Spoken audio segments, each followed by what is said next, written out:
How to log in Kwik Trip credit card online account.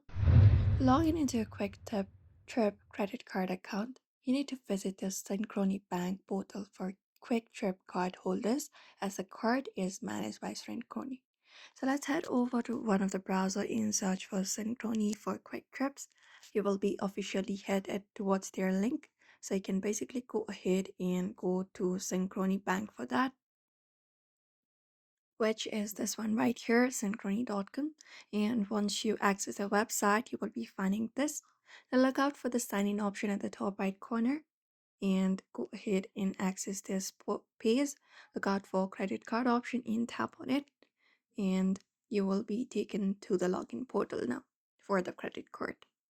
So you can navigate to the official credit card portal managed by Synchrony Bank. Now here, all you gotta do is enter up your username and then password to access account and manage payments or view statements. So head over to the section, enter up your username, your password, and tap on login. After that, you can basically go ahead and find the section for Quick Trip credit card within the bank and follow the prompts to uh, go ahead and access your credit card online account. So that is it for today's video. I hope this information was helpful to you. Don't forget to give it a like and subscribe for more tips and tutorials.